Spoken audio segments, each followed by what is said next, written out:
Olá, uma ótima tarde a você. Começamos agora mais uma edição do Agricultura BR. Hoje é quinta-feira, dia 7 de março, e nessa edição você confere. Você vai saber a respeito das expectativas do mercado para o relatório de oferta e demanda que será apresentado nesta sexta-feira pelo Departamento de Agricultura norte-americano. Hoje nós vamos falar sobre situação norte-americana com estoques que devem chegar próximo a 25 milhões de toneladas de soja e também a situação global, mundo todo em torno da soja. Outro destaque aqui, por falar em departamento americano, é que nós tivemos hoje mais cedo a divulgação do relatório de vendas e exportações e ele trouxe vendas baixíssimas de soja para os norte-americanos na semana encerrada no dia 28 de fevereiro.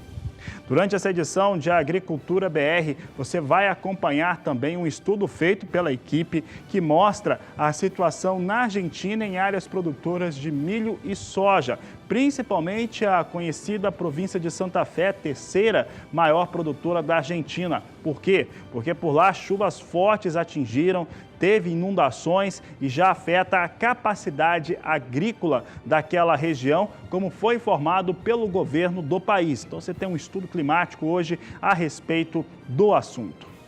Por aqui no Agricultura BR, eu falo de um assunto aqui que afeta muita gente no campo, para não falar que afeta todos. Eu estou falando a respeito dessa situação na qual deve ser cortado os subsídios para a energia elétrica na região do campo, nas regiões rurais do país. Parece que já há um consenso do governo para acabar com ele de forma escalonada. Ele está estimado aí em cerca de 3 bilhões e 400 milhões de reais. Eu vou falar com o Walter Pulga Júnior, que vai trazer essa informação aqui no Agricultura BR.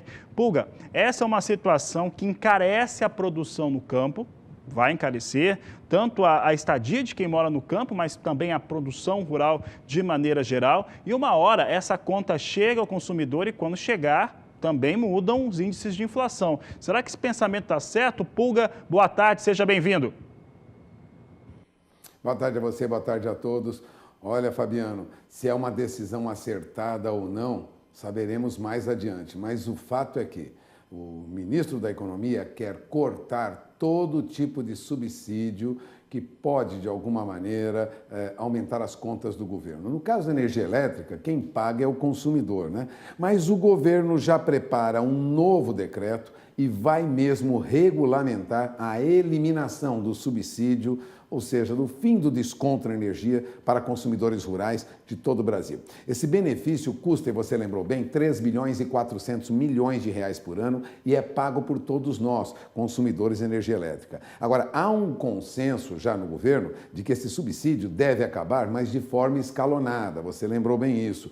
Vai ocorrer durante os próximos 5 anos. Mas para diminuir a resistência de quem atua no agronegócio e mesmo de deputados e senadores que defendem o agronegócio no país, o novo texto que deve ser assinado pelo presidente Jair Bolsonaro nos próximos dias vai permitir que os produtores que fazem uso de energia elétrica para irrigação continuem a ter os dois benefícios até a extinção total de todo esse subsídio daqui a 5 anos. O desconto médio dos consumidores rurais, segundo o jornal Valor Econômico apurou e o jornal O Estado de São Paulo confirmou esses números, era de R$ 47, quase R$ 48 reais em 2016. Isso é o desconto médio dos consumidores rurais. Agora, os irrigantes, em média, tinham um desconto bem maior, que passava aí R$ 642 reais.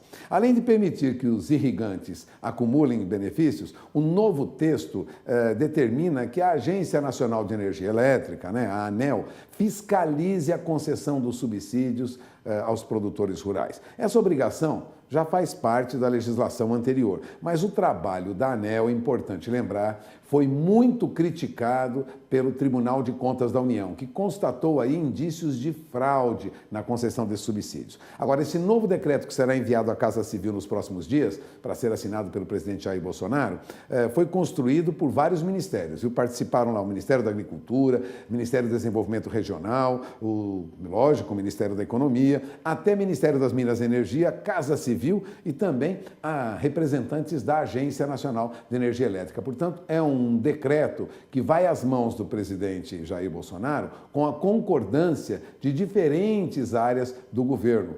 Bom, vamos lembrar que esses descontos já existem lá atrás e que o presidente Michel Temer, antes de deixar o governo, já assinou um decreto extinguindo os benefícios, né? Também prevendo aí prazo de 5 anos, né? Portanto, ele eliminava esses subsídios em 5 anos, subsídios que em geral variam de 10% a 30%. Agora, no decreto do presidente Michel Temer, e isso será corrigido agora, os irrigantes também estavam inclusos, né? Eles perderiam também subsídios, né? Mas os subsídios para irrigante é maior, viu? É de 60% até 90%. Bom, a verdade é que quando o presidente Michel Temer publicou esse decreto, ele foi alvo de críticas, inclusive da CNA, da Confederação Nacional de Agricultura e Pecuária. Muitos deputados, senadores fizeram uma mobilização, né? Juntaram-se numa mobilização para evitar que esse decreto valesse, mas o governo, na ocasião, o governo de Michel Temer, controlou a situação e o decreto foi publicado e está vigorando. Agora, um novo texto será assinado pelo presidente Jair Bolsonaro e esse sim passa a ter validade. Produtor rural, prepare-se, porque subsídio para energia elétrica vai reduzir e reduzir muito daqui para frente. De olho na informação. Fabiano? Tá certo, Walter Pulga, obrigado pela participação. Daqui a pouco nós falamos mais um pouco aqui no Agricultura BR, porque agora o assunto por aqui é soja e eu vou falar a respeito de algumas expectativas. Olha só. Amanhã, como você sabe, sexta-feira, será divulgado o relatório de oferta e demanda do Departamento de Agricultura dos Estados Unidos. Esse relatório é uma espécie de termômetro das expectativas de mercado e trazem um alinhamento, parâmetros para o mercado em relação à produção global, principalmente norte-americana. Há uma circunstância que é inegável. É muito provável que os estoques dos Estados Unidos estejam muito próximos à casa de 25 milhões de toneladas. É isso mesmo. Os estoques dos Estados Unidos, depois dessa situação, estou falando de soja, mas os estoques norte-americanos, depois dessa situação criada com os chineses, eles cresceram muito mais. Quando eu estou abrindo, lendo o noticiário norte-americano, principalmente em torno de algumas publicações, de alguns portais, jornais que são especializados na agricultura por lá, o que tem se dito é o seguinte, são armazéns abarrotados já há bastante tempo, soja literalmente apodrecendo, perdendo qualidade e essa situação toda criada nesse último ano aí por conta dessa barreira comercial criada com os chineses. Em relação ao que tem de estoque nos Estados Unidos, deve ficar próximo a 25 milhões de toneladas, de acordo com uma publicação extremamente importante que traz levantamentos envolvendo as 10 principais consultorias, empresas de análise de mercado lá nos Estados Unidos. Nós vamos conferir agora essas estimativas, mostra questão de estoque de soja nos Estados Unidos. Mais uma vez, usamos os dados do Wall Street Journal, que traz um levantamento com as 10 consultorias e empresas de análise dos Estados Unidos, as principais delas. E aqui você vê o estoque que tinha os Estados Unidos ao final, chamado estoque de passagem, ao final da campanha 17-18. Eram 11.920.000 toneladas de soja, o que não é pouco, é um volume considerável. Já falando da temporada 18 e 19, os Estados Unidos vendeu muito pouco soja na campanha passada, ficou com muito estoque de passagem, produziu na 18 e 19. Em fevereiro, era estimado em 24.770.000 toneladas, bastante soja. Aí nós temos as 3 últimas colunas. A primeira mostra a mínima esperada pelo mercado, que é muito difícil de se confirmar. 23.190.000 toneladas é a expectativa para a mínima dessa próxima sexta-feira. A média, que é muito provável que venha nisso, 24.440.000 toneladas, em linha com o que acontecia em fevereiro, ligeiramente menor, mas muito próximo a 25 milhões de toneladas. A máxima, acima de 25 milhões de toneladas, na expectativa dessas empresas de análise, dessas empresas de consultoria que foram citadas pelo Wall Street Journal, mostrando ali uma convicção em relação a estoques muito mais amplos de soja nos Estados Unidos. Hoje nós tivemos a divulgação do levantamento, aquele relatório de vendas e exportações do Departamento de Agricultura norte-americano. E esse relatório trouxe números realmente extremamente baixos, vem com a semana encerrada no dia 28 de fevereiro. E comparado com a semana encerrada em 21 de fevereiro, é muito baixo. Por quê? Porque a queda chega a 85% entre uma semana e a outra. O volume ficou abaixo daquilo que todos os operadores de mercado esperavam algo entre 600 mil toneladas e 1 milhão e 200 mil toneladas, muita soja. E as vendas ficaram pouco acima de 300 mil toneladas, portanto, muito baixa essa comercialização. Os fatores que ligam o comércio norte-americano estão bastante complexos neste momento, inclusive com situações que foram verificadas de melhoria até no prêmio pago no porto lá nos Estados Unidos, por conta da situação clara e que você já ouviu por aqui várias vezes. $9 não remunera, ou pelo menos não traz dividendos para esse produtor norte-americano. $9 por bushel não traz essa situação de remuneração para esse produtor. Então, situação de comercialização bem complicada nos Estados Unidos. Só para fechar esse assunto, a China, mais uma vez, foi o país que mais comprou soja dos Estados Unidos. Mas se na semana encerrada no dia 21, ela comprou 1.860.000 toneladas, nessa semana encerrada no dia 28, comprou cerca de 146 mil toneladas de soja. Então, caiu e caiu muito. Vamos ver os números então desta semana, semana encerrada em 28 de fevereiro, você vê aqui que a venda semanal é de 311.400 toneladas. É muito baixo. China comprou 146.300 toneladas. Na semana anterior, tinha sido um total de 2.300.000 toneladas, com a China comprando 1.800.000.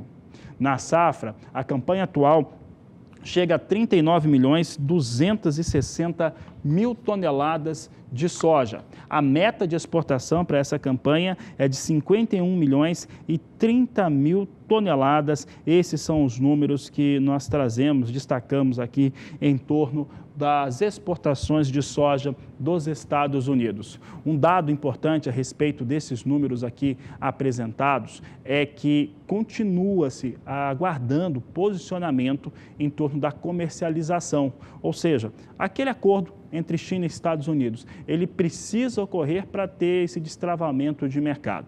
Apesar dos dados mais duros que nós vimos agora, hoje nós tivemos soja na Bolsa de Chicago, inclusive operando com ligeira alta. Vamos saber como é que vem essa soja operando, ela que vinha acumulando queda durante a semana. Vamos saber como é que vem essa operação com soja em Chicago. Você tem aqui soja em Chicago, que se subia antes do Agricultura BR entrar no ar, situação se inverte e, mais uma vez, vem para o campo negativo. Posição de março vem a $8,87 o bushel, perde 2 centes de dólar. Maio também perde 2 centes e maio agora é a posição de maior liquidez, com $9 já ameaçando perder esse piso de negociação. Julho, $9,13 mais 6. Setembro, $9 mais 20 centes por bushel. Esses são os destaques que nós trazemos aqui em relação aos negócios com soja na Bolsa de Chicago. Um detalhe bastante interessante sobre aquilo que vai acontecendo com as posições negociadas com soja na Bolsa de Chicago. Durante as edições do Agricultura BR, você tem todo o acompanhamento de mercado. Falo agora a respeito de dólar, porque dólar tem tudo a ver com soja, né? E soja, são 3 fatores. Primeiro, soja Chicago, dólar negociado aqui no Brasil, prêmio pago no porto. Prêmio pago no porto, inclusive, para abril, permanece em 30 centes de dólar por bushel no porto de Paranaguá. E em relação ao prêmio pago para o mês de maio, ele subiu de 45 centes para 47 centes por bushel, ainda assim muito baixo frente aos 60 centes de dólar, e já chegou até $2 aí no auge dessa crise comercial entre China e Estados Unidos. Mas o dólar hoje ele já teve algumas oscilações. Vamos saber como é que vem o dólar comercial agora. O dólar comercial vem ganhando 0,90%, vem alto o dólar a R$ 3,87. Vem aí com a maior cotação do ano. É uma cautela maior em relação ao cenário externo e com investidores de olho nas articulações políticas que existem aqui no Brasil em relação a algumas reformas importantes em termos dos dados. Nós vamos agora conversar com o Walter Pulga Júnior, ele vai falar conosco um pouco a respeito do que vem acontecendo. O mercado vem bastante preocupado, Pulga, tanto com o cenário externo, quanto também em relação ao que acontece nas articulações políticas aqui no Brasil.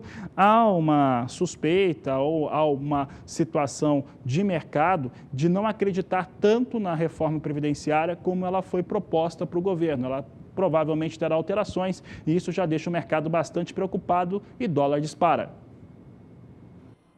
Dispara sim, viu? Agora há pouco, você bem lembrou, R$ 3,87, mais uma alta para o dólar, alta de 0,90%.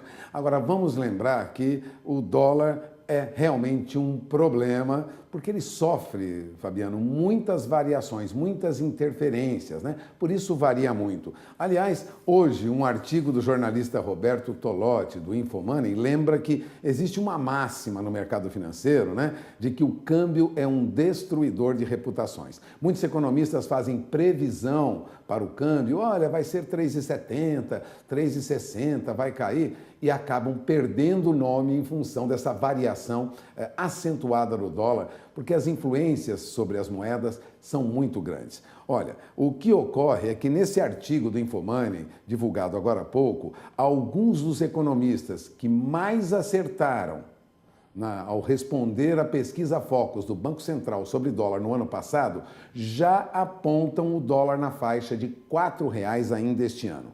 Um desses economistas é o Luiz Afonso, da Mafra Investimentos, né?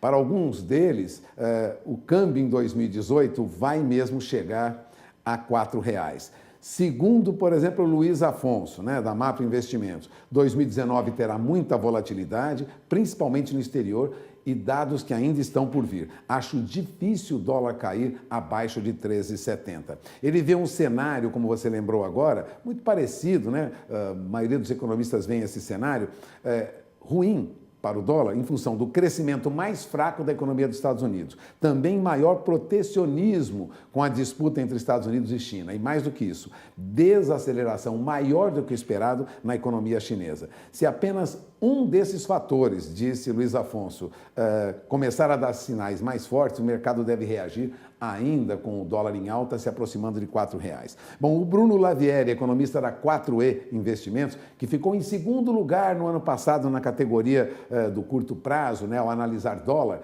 lembra, a pesquisa do Copom ouve os principais economistas que atuam com empresas do mercado financeiro. E eles têm o chamado Top 5, ou seja, os 5 economistas que mais acertaram em diferentes aspectos da economia ao responder a pergunta. E esses homens foram os que mais acertaram no ano passado. O Bruno Lavieri, eu vou lembrar, da 4E Consultoria, que ficou em segundo lugar na categoria ao analisar a previsão para dólar, ele também espera que o dólar chegue no final do ano a R$ 4,00. Segundo ele, fruto de um ajuste de expectativas, principalmente doméstico, associado ao que você falou agora, reforma da Previdência. O único economista que é mais conservador e que acertou muito no ano passado e que é muito conhecido aqui do Agricultura BR é o Silvio Campos Neto, que ele é da Tendências Consultoria. Ele foi o terceiro melhor, vamos dizer, economista ao acertar dólar no ano passado. E, segundo ele, o dólar vai chegar no final do ano ainda na faixa de R$ 3,75. Mas a previsão de alguns desses economistas, Fabiano, é de que nós teremos mais adiante dólar na faixa de R$ 4,00. Por isso, aquela visão do início do ano, de que nós teríamos dólar em baixa, abaixo até de R$ 3,70, algumas previsões falando em R$ 3,60, R$ 3,65, não se confirma e o mercado vai reagindo com o dólar em alta, ou seja, desvalorização do real. E isso não ocorre só com com a moeda brasileira não, frente ao dólar. Nosso mercado acionário também se distancia cada vez mais dos 100 mil pontos, viu? Nosso índice Bovespa, que é referência para o mercado brasileiro, Fabiano, agora há pouco recuava 0,26%. As últimas negociações mostravam pontuação ligeiramente acima de 94 mil pontos, mas hoje nosso índice Bovespa já caiu para 93.720 pontos. Agora há pouco perdia muito mais, perdia 0,30%. Neste momento, aos 94.093 pontos, perde, mas perde pouco, perde 0,13%. Sinal de que o mercado os analistas de mercado foram surpreendidos com uma reação inesperada, tanto no mercado de bolsa como no dólar. Dólar em alta, já acima de R$ 3,87. Fabiano, de olho na informação. É com você. Obrigado, Walter Puga. Uma boa tarde para você. O cenário é realmente de uma construção, mas de qualquer maneira, com os operadores de mercado bastante arredios, conservadores em relação ao país neste momento. E você viu que muda rápido. Se nós fôssemos falamos disso há 20, 30 dias, a situação era totalmente outra e agora vai se configurando um cenário muito mais nervoso em relação à economia brasileira. Por aqui, a Agricultura BR vai para um rápido intervalo comercial e eu lembro que a sua participação é importante, então participe conosco mandando a sua mensagem para o nosso WhatsApp. O número é 67996562266. E daqui a pouco no Agricultura BR nós vamos falar a respeito do milho, vamos saber como é que vem vendas internacionais para o cereal e os aspectos de produção aqui no Brasil. Voltamos já. E olha, o secretário de Agronegócios da Argentina, Luiz Echeverri, publicou no Diário Oficial do país estado de emergência ou de calamidade em 4 províncias argentinas. São elas Santa Fé, teve também aqui Mendonça, Tucumã e Santiago del Estero. Dessas 4 províncias, 2 delas são importantes produtoras de soja, principalmente a província de Santa Fé e Santiago del Estero.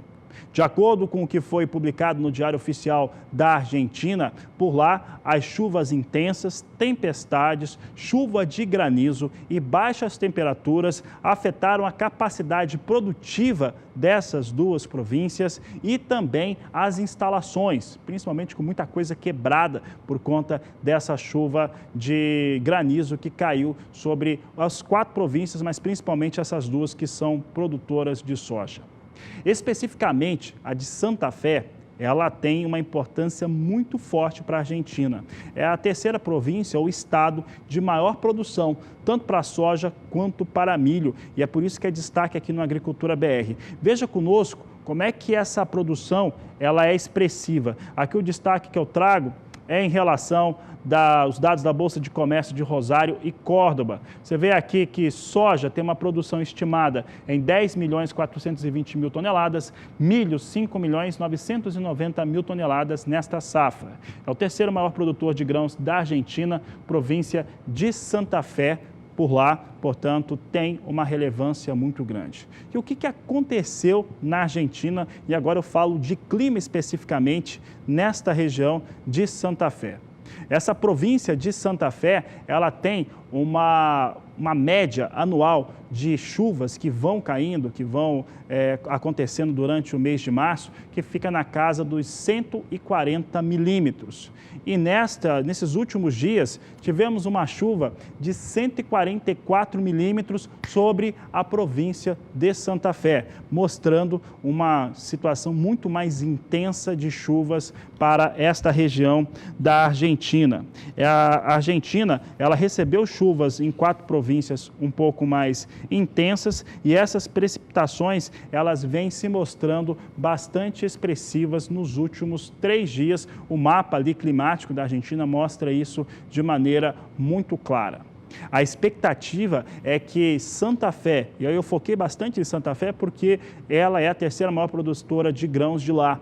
Ela vai ter chuvas com riscos de tempestades ainda até segunda-feira. E aí chuvas ainda mais expressivas. Podem acumular mais 80 milímetros de chuvas até segunda-feira. Portanto, as chuvas permanecem expressivas na Argentina em importantes regiões produtoras do país. Importante lembrar que a maior região produtora da Argentina é a província de Buenos Aires. Por lá choveu bastante, mas essa chuva foi considerada positiva para a consolidação da produção agrícola.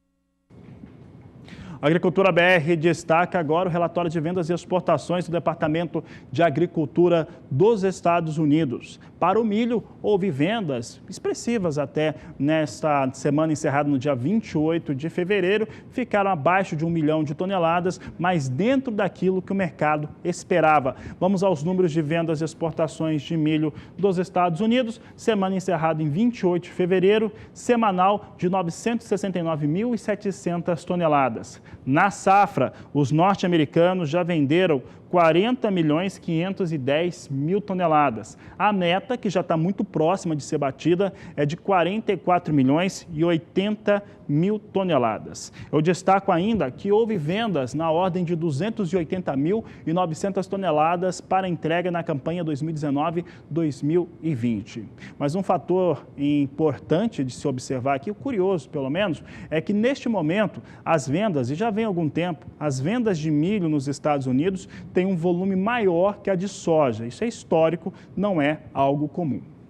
E já que falei de milho nos Estados Unidos, vamos saber como é que vem os negócios com milho na Bolsa de Chicago. É o que a Agricultura BR destaca agora. Nós temos aqui Chicago registrando queda para milho. Aliás, aquele binômio milho e trigo deu uma despencada nessa semana, ajudou a enfraquecer a soja e a queda continua para o milho nos Estados Unidos também, já bastante distante da marca de $4 por bushel, as posições negociadas. Março, nesse momento, vem a $3,60 mais 4 por bushel, perde 2 centes de dólar. Maio, perde 3 centes e é negociado a $3,69 mais 6.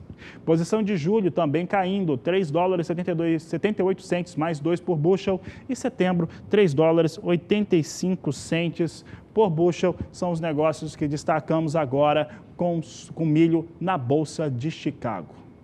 E daqui a pouco no Agricultura BR eu vou falar um pouco a respeito da BR-163, divisa do Mato Grosso com o estado do Pará, porque começou a ter uma liberação um pouco mais intensa das carretas, dos caminhões que estavam paralisados por conta da chuva e da lama. Nós vamos para o intervalo comercial e voltamos já.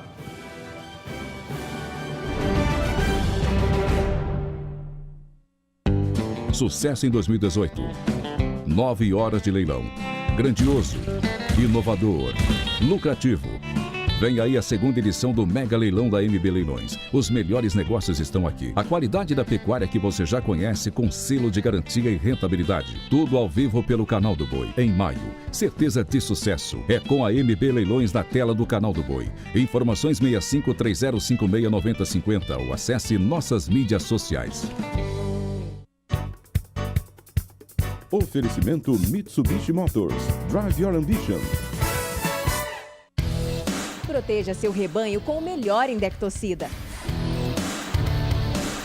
Proteja com Master LP, a ivermectina 4% da Ouro Fino Saúde Animal. Master LP combate parasitas internos e auxilia no controle de parasitas externos, proporcionando produtividade. Retenção de receita não obrigatória. Eficiência é com Master LP.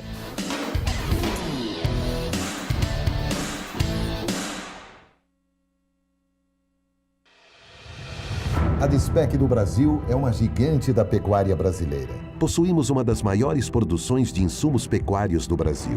Oferecemos uma linha completa de produtos antiparasitários, insecticidas, energéticos e suplementos. Com destaque para o Bovitan, o campeão nacional de vendas. Dispec do Brasil. Saúde para o rebanho. Confiança para a sua família.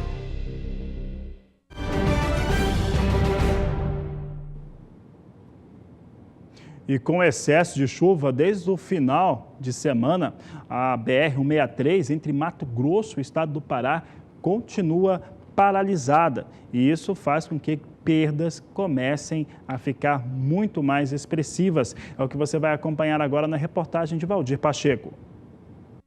Equipes do Departamento Nacional de Infraestrutura de Transporte, DENIT, e do Exército trabalham 24 horas para restabelecer o trânsito de veículos na BR-163, na região do Pará. As avaliações técnicas realizadas na rodovia constataram a necessidade de bloqueio e ações emergenciais no trecho compreendido entre Moraes de Almeida e Novo Progresso, visto a degradação do local. O departamento frisa que, com a degradação, o trecho encontra-se intrafegável e necessita de bloqueio no local até a próxima sexta-feira, 8 de março, a fim de permitir a execução de medidas emergenciais para restabelecimento da via. Com a reta final dos trabalhos de colheita de soja, o volume de caminhões na região se tornou mais intenso. Fator esse, somado às constantes chuvas, contribuíram para a degradação do trecho. O DENIT salienta ainda que as intensas chuvas estão inclusive dificultando a manutenção da trafegabilidade dos caminhões que saem de Mato Grosso com destino aos portos de Miritituba, no Pará. No último dia 4 de março, o diretor-geral do DENIT, General Santos Filho, e o diretor de obras de cooperação do Exército Brasileiro, General Viana, coordenaram em loco as ações emergenciais para a restauração do tráfego. Ainda conforme o DENIT, a prestação de assistência em saúde vai continuar na região com a disponibilização de 2 ambulâncias, além de equipe médica. Refeições e água potável estão sendo disponibilizadas diariamente para os caminhoneiros que estão no local.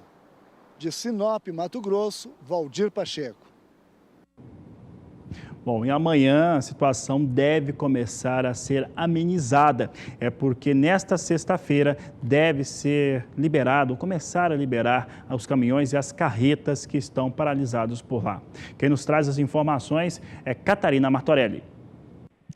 O Departamento Nacional de Infraestrutura de Transporte, DENIT, comunicou que os trechos críticos da BR-163 no Pará já estarão recuperados nesta sexta. Pela manhã, a liberação vai começar pelos caminhões descarregados que retornam do município de Miritituba, no Pará, para Mato Grosso. Depois que a fila norte estiver liberada, será a vez dos veículos que aguardam na direção contrária, ainda carregados, com destino aos portos. Ainda nesta sexta, também será liberado o trecho de caminhões a partir de Guarantã, em Mato Grosso. Para que tudo ocorra sem transtornos maiores, haverá reforço da Polícia Rodoviária Federal. O tráfego de veículos leves, ônibus, vans e caminhões com cargas vivas e perecíveis segue fluindo normalmente na região. DENIT e Exército atuam 24 horas por dia no restabelecimento da rodovia.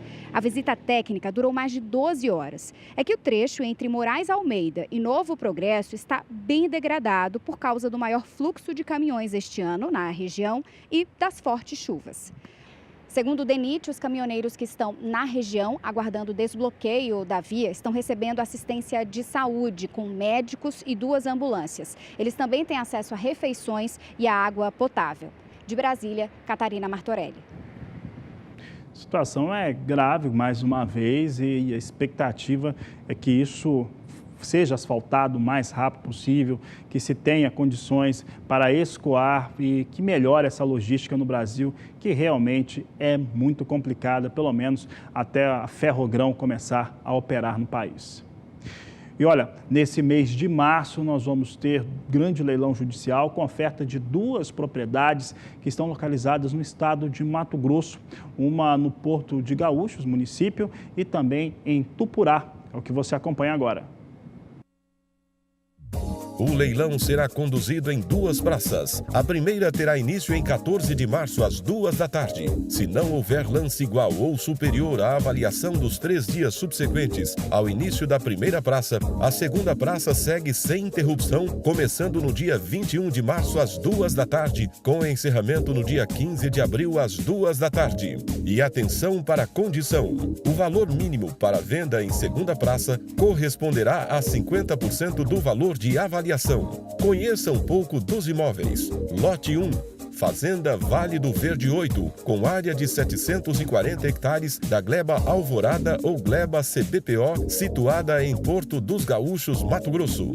Lote 2, imóvel rural com a área de 890 hectares, destacado de área maior, situado em Tapurá, Mato Grosso. É importante salientar que as duas áreas estão aptas ao plantio de soja e milho, com histórico de colheitas bastante produtivas. Os interessados poderão acessar o site www.lute.com.br/lote/Fazenda Sigma ou pelo telefone 11 3047 9800. E daqui a pouco no Agricultura BR você vai saber um pouco sobre a aplicação correta de defensivos agrícolas. Aproveite que nós vamos para o intervalo comercial e entre em contato conosco. Você entra através das nossas mídias sociais, pelo Twitter, pelo Facebook ou ainda pelo WhatsApp. O número é 67996562266. Voltamos já. Plantas e pragas invasoras estão entre os principais desafios que o produtor tem no campo. Dentro de um cenário como esse, a aplicação correta e eficiente de herbicidas, inseticidas e fungicidas se faz necessário.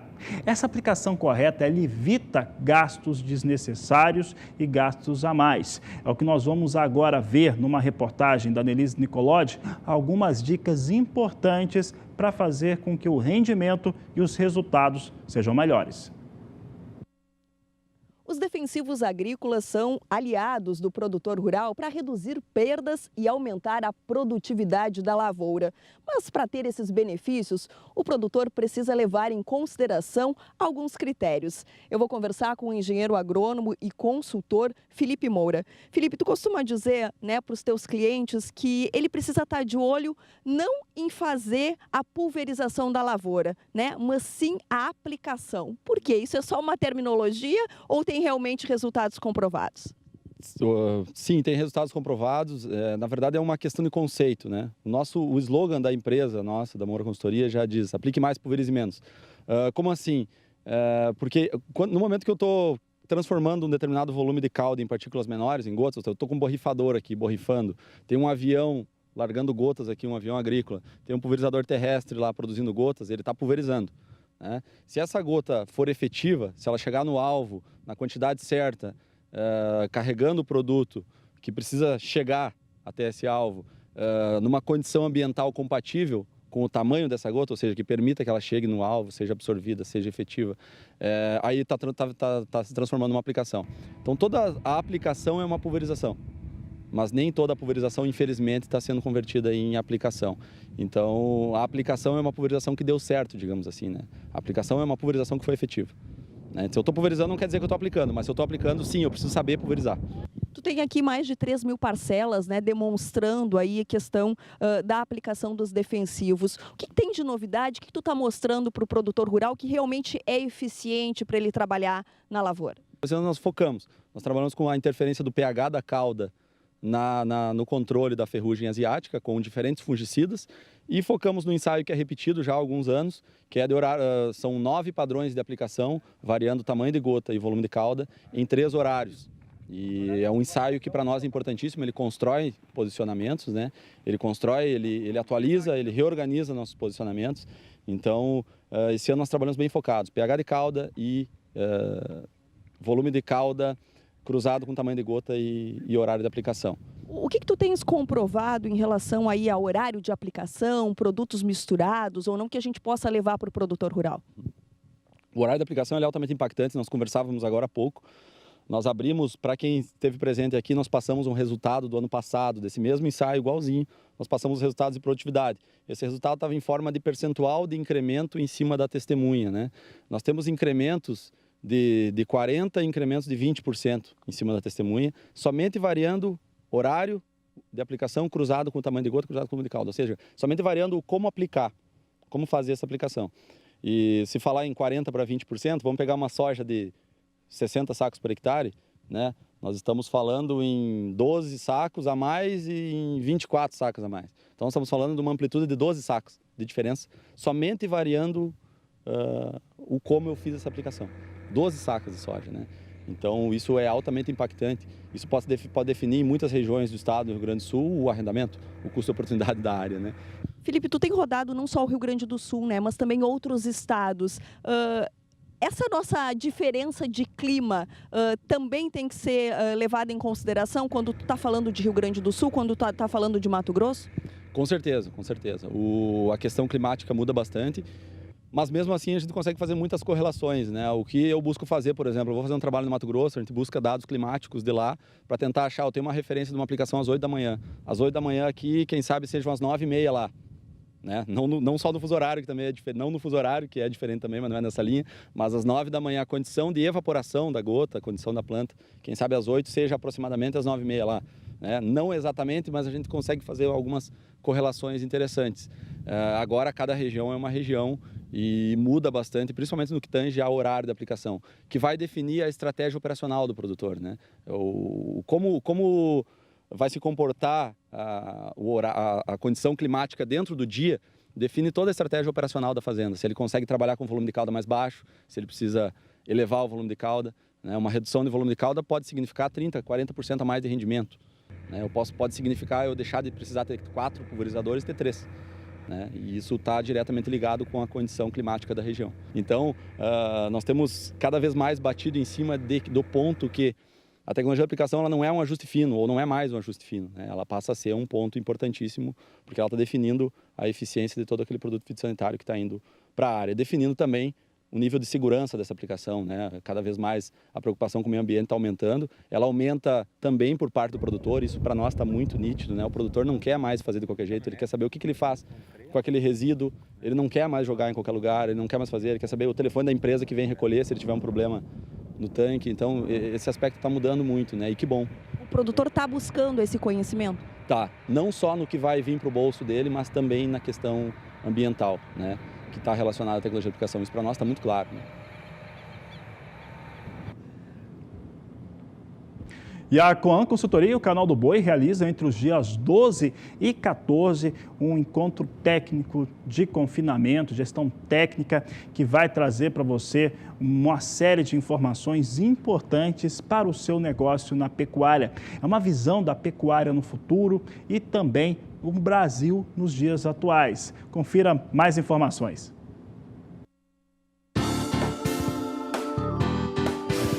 Olá, sou Rodrigo Patucci da Terra de Desenvolvimento Agropecuário e gostaria de convidar todos vocês para participar junto comigo do 14º Encontro de Confinamento, o Mecanismo da Pecuária de Precisão, promovido pela Coan nos dias 12, 13 e 14 de março em Ribeirão Preto.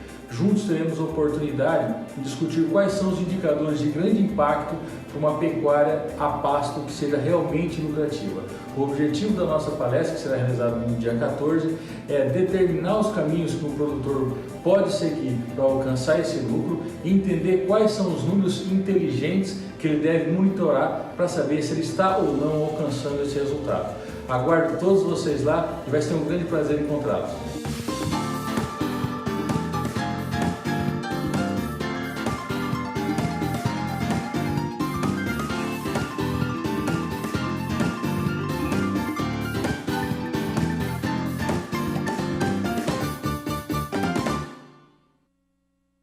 Agora eu vou trazer para você um convite muito especial. Normalmente aqui no Agricultura BR nós não falamos de leilões, mas agora é diferente, porque esse demanda e precisa da sua participação. Eu estou falando do 10º leilão de solidariedade organizado pela Central Leilões. Vai acontecer neste domingo a partir das 14 horas. Esse leilão tem como objetivo conseguir recursos para ajudar uma série de instituições, de entidades na cidade de Araçatuba, no estado de São Paulo. Vamos saber um pouco mais? A reportagem é de Gustavo D'Angelo.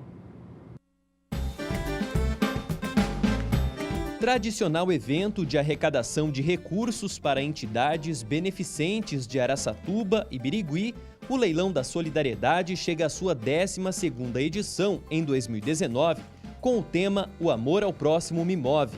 Organizado pela Central Leilões, Loja Maçônica 193 e Lions Clube de Araçatuba, o remate, que acontece no dia 10 de março, vai ofertar uma grande variedade de prendas. Bom, primeiro que a gente atende a todo o segmento que precisa, né? Pessoas doentes, pessoas idosas, crianças, enfermos. Basicamente é isso daí. E mais também dependente de droga, dependente químico.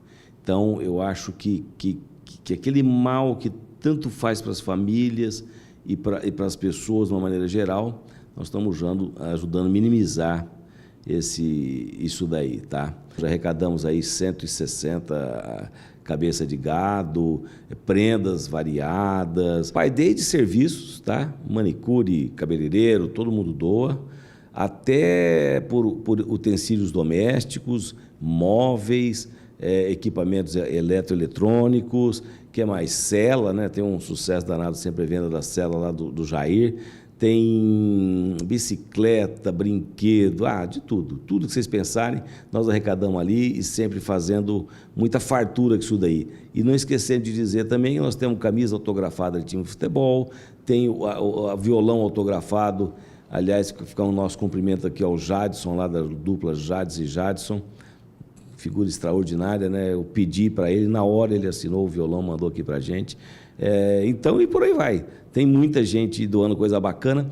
E tem uma joia também, que é sempre uma joia. Essa joia é sempre uma joia mesmo no nosso leilão. E esse ano a Brumana, então, extrapolou um anel lindo, espetacular, que nós vamos ter no leilão.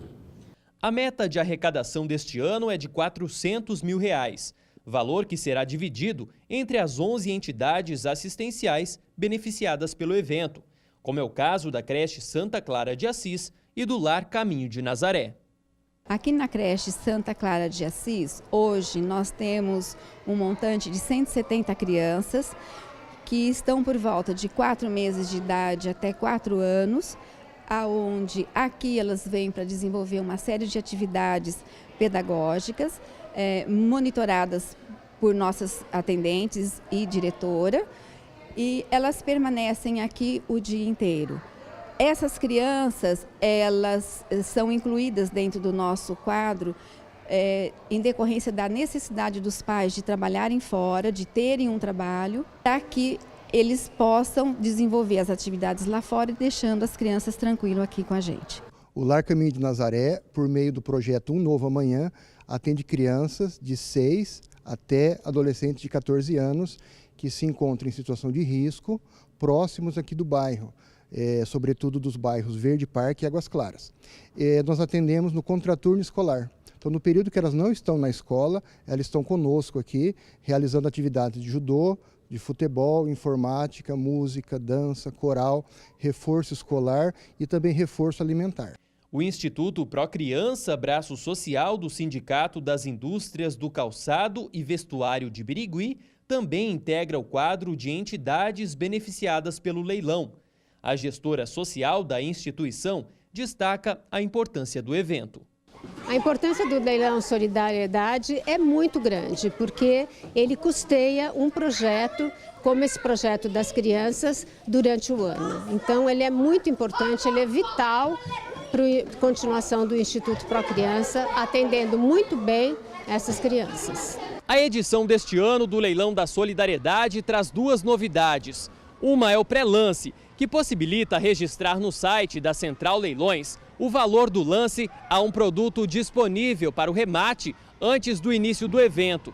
E a outra é a venda antecipada de alguns produtos com valor fixo que não serão ofertados no leilão.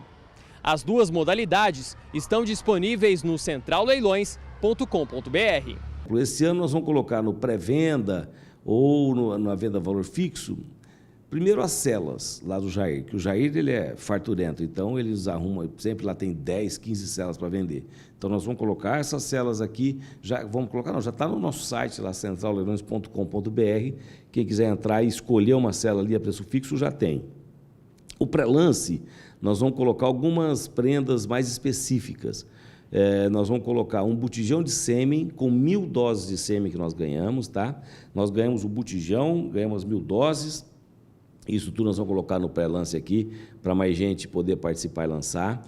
Nós vamos colocar também, e o violão, né, do Jades e Jadson, nós vamos fazer também, que serve para 2 motivos aí. Um, para divulgação do nosso evento, que é uma prenda muito legal. Segundo, é para as pessoas participarem, já começarem a se inteirar e movimentar as nossas redes sociais. Dia 10, a partir das 10 horas da manhã, no Clube Ásia, aqui em Araçatuba. Participe com a gente, um ambiente muito bom, um almoço espetacular. Nós vamos ter mais uma vez aquele porco paraguaio lá, que é um sucesso todos os anos, as pessoas gostam muito. E depois o leilão efetivamente, tá? E no final, o sorteio de uma moto 0 km para quem participar com a gente, tá?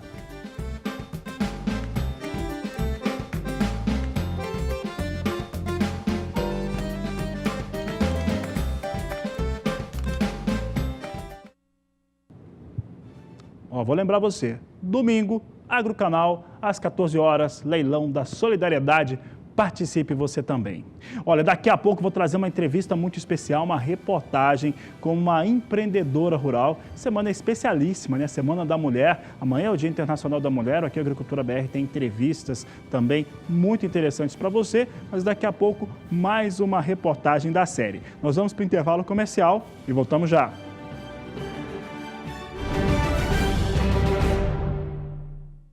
Há 8 anos, a Downin Brasil oferece insumos que aumentam a produtividade e diminuem os impactos ambientais. São produtos à base de ninho indiano, ecologicamente corretos e eficazes em todos os tipos de lavouras, tanto orgânicas quanto convencionais. E o resultado vai para a mesa do consumidor. Alimentos mais saudáveis, ricos em nutrientes, saborosos e sustentáveis. Downin Brasil. Da lavoura à pecuária, sua solução para crescer. Sucesso em 2018. 9 horas de leilão. Grandioso, inovador, lucrativo.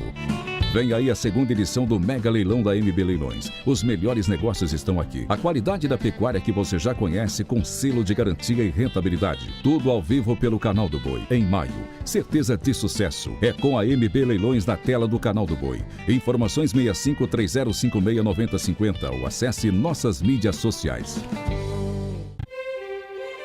7º Leilão Alta Performance do Fubarina. Em oferta 50 touros Cenepal puros de origem para repasse. Realização do Fubarina Cenepal Alta Genetes e Canda. A avaliação UFO e a NCP. Leiloeira Programa Leilões. 21 de março às 20h30 pelo Canal do Boi. Do Fubarina Cenepal. Excelência genética.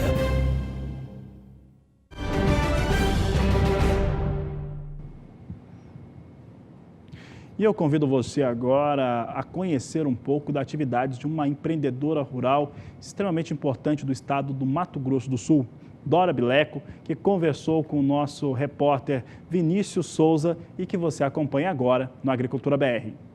Do Sul, município de Santo Augusto, mas se considera sul-mato-grossense.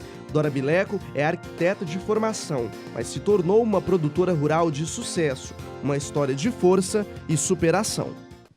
Março é conhecido por ser o mês da mulher e nós do agronegócio não poderíamos deixar de fazer a nossa homenagem para essas guerreiras que vêm construindo história no cenário do agro. Por isso, hoje eu estou na Fazenda Cabeceira Limpa para conversar com Dora Bileco. Dora, muito obrigado pela sua participação, parabéns pelo mês da mulher. Agora a gente sabe que a sua formação é arquiteta, mas você se tornou produtora rural. Fui colocada de uma certa maneira por providência divina frente à propriedade rural. Eu não entendia, não posso dizer que eu não entendia nada, porque alguma coisa eu sabia, porque mesmo não estando à frente, tudo era sempre conversado, era compartilhado. Mas entre você saber, você ter noção do que é e você estar à frente na tomada de decisão, na busca de novos investimentos, de nova tecnologia, e à frente dos riscos também tem uma diferença muito grande. A Fazenda Cabeceira Limpa tem mais de 130 anos de história. Dora chegou por aqui em 1986, mas só tomou as rédeas da fazenda em 2009, após a morte do seu esposo. E era uma fazenda muito grande, de origem mineira, que foram os primeiros proprietários, e aí ela foi passando pela família, né? E como uma fazenda muito grande de pecuária, era aquela pecuária extrativista, com grandes invernadas, muito pasto nativo, o grande rebanho, mas também em grandes lotes, a estação de monta era uma coisa inexistente, nutrição animal também era muito precária. E a estrutura em si da fazenda era aquela estrutura básica, né? Não tinha tanto investimento, não tinha tecnologia, né? Não tinha, era o que se dispunha naquele momento. Assumir o comando da fazenda foi um grande desafio. O preconceito foi uma barreira vencida com o tempo. A minha profissão é arquiteta, então eu tive uma grande dificuldade de conseguir, ainda tem essa dificuldade, da gestão, porque é totalmente diferente a sua gestão sobre a questão da visão de uma obra, de você ter ali o seu pedreiro, o seu mestre de obra, o seu auxiliar, e a gestão de uma propriedade, de uma grande propriedade. Então, foi uma dificuldade. E a outra dificuldade maior, sobre o meu ponto de vista, pega um pouco naquele viés que a gente tem até um pouco de receio de falar. Quando a gente começa a falar, muitas pessoas acham que nós somos muito feministas. Mas é um território que tem muito machismo ainda, que tem muito preconceito sobre nós, que querem ter imposição, limitação sobre as diretrizes da mulher, sobre o nosso conhecimento. Mas a produtora rural diz que não trabalhou sozinha na gestão da fazenda. Ela contou com o apoio de uma pessoa muito importante. Mãe e filha juntas. Será que a parceria deu certo? Vem dando certo, né? A questão do amadurecimento das duas, da parceria das duas, dos dois lados. E o caminhar ali, né? Eu acho que nesse sentido, vem dando certo. Sido um aprendizado, porque eu sou uma mulher, uma pessoa de personalidade muito forte, que quando eu coloco alguma coisa na cabeça, eu vejo onde eu quero chegar e às vezes eu acabo atropelando. E a Maiara também tem uma personalidade forte, então nós, de vez em quando, nós temos uns embates, alguma coisa assim, mas nada que não seja normal entre mãe e filha. Então, como ela falou, é um eterno aprendizado. Agora aqui do meu lado também tem o Reinaldo, que é o administrador da fazenda. É muito bom trabalhar com a Dora, uma pessoa que gosta das coisas certas, né? Quanto mais certo trabalhar com a administradora, com a Dora, né? A fazenda hoje é cria, recria, engorda, está dando seus pontos. A fazenda Cabeceira Limpa é uma propriedade de um tamanho considerável dentro dos módulos da região onde está instalado. Hoje já é uma pecuária intensificada, temos o ciclo completo, cria, recria e engorda.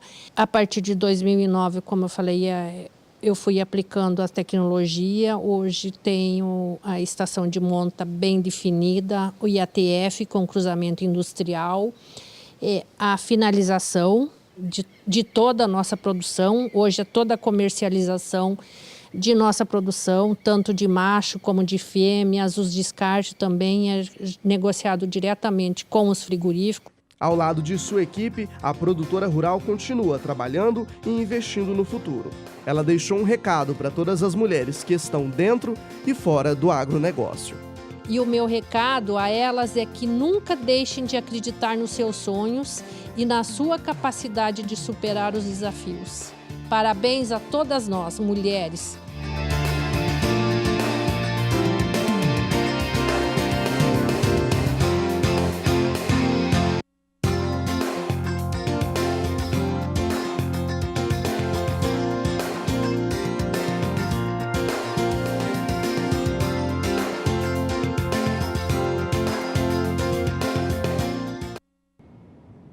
O Agricultura BR vai para o último intervalo comercial dessa edição. Daqui a pouco eu volto falando sobre alguns fundamentos do mercado da soja, soja em Chicago, dólar aqui no Brasil, dólar que continua em alta, mas você confere daqui a pouco, mas aproveite para entrar em contato conosco. Você entra em contato através das nossas mídias sociais, no Facebook, no Twitter e também pelo WhatsApp. O número é 67996562266. Voltamos já!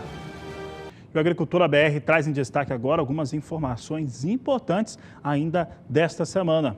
Olha, nesta sexta-feira será divulgado o relatório de oferta e demanda do Departamento de Agricultura dos Estados Unidos. Lá, eles ainda estão em horário especial, portanto, 2 horas a menos quando comparado com o horário de Brasília. Portanto, será divulgado amanhã às 14 horas, no horário de Brasília, esse relatório de oferta e demanda. É um relatório no qual deve ser confirmada uma safra com uma estimativa menor para o Brasil no quesito soja. Essa Essa situação é o que vem apontando os principais operadores de mercado norte-americano. Um outro destaque importante fica em torno dos estoques norte-americanos de soja, que devem permanecer mais ou menos naquilo que vinha sendo expressado durante o mês de fevereiro. Próximo a 24 milhões e 500 mil toneladas, portanto, um estoque bastante efetivo nos Estados Unidos. Esse relatório ele vai ser apresentado às 14 horas e na edição das 17h20 do Agricultura BR, você vai ter os principais destaques, detalhes desse relatório de oferta e demanda. As análises principais você vai conferir nesta edição da segunda-feira do Agricultura BR ou acessando as mídias sociais do Sistema Brasileiro do Agronegócio, através do portal sba1.com.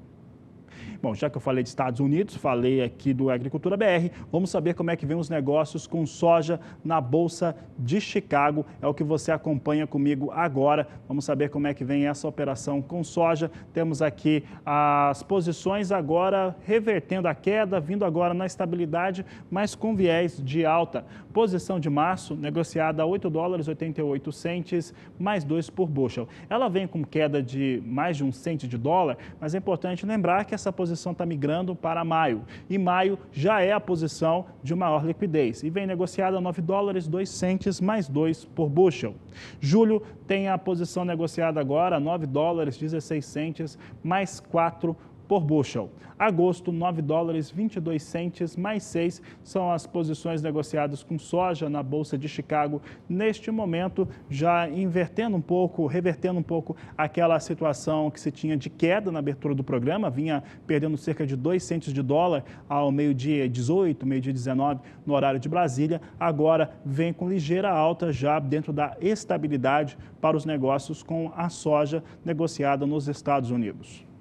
Quem operava com forte alta por conta de questões do cenário externo e também por conta das tensões na política interna do Brasil era o dólar. O dólar chegou a 3,88 já durante esta quinta-feira. Vamos saber como é que vem a moeda norte-americana na operação no mercado interno brasileiro. Vem com alta, essa alta é superior a 1%, 1,04% de alta para o dólar comercial. Vem a R$ 3,87 a moeda norte-americana neste momento. É alta forte, expressiva para os negócios com operação com o dólar no Brasil, dólar comercial, portanto, em alta neste momento. Olha, daqui a pouco, às 17h20, ou na terceira edição, nós vamos voltar trazendo dólar, moeda norte-americano, alguma coisa a mais a respeito de como que isso tem sido gestado, principalmente pelo Banco Central no Brasil, essa disparada para a moeda norte-americana, mas o ponto é que muitos analistas de mercado econômico acabaram fazendo mudanças nas suas análises para o dólar. Enquanto no começo do ano muita gente acreditava que o dólar ia operar próximo à banda de R$ 3,70, agora tem muita gente, ou os mesmos, dizendo que o dólar vai chegar até R$ 4,00 durante o ano de 2019, como você conferiu nesta edição de Agricultura BR. Agricultura BR que vai ficando por aqui. Nós voltamos, como você sabe, às 17h20 no horário de Brasília, com o fechamento do mercado, informações que você precisa saber para ter melhor rentabilidade. Este é a Agricultura BR, a inteligência e a transparência do agronegócio sempre com você. A todos uma ótima tarde e até mais.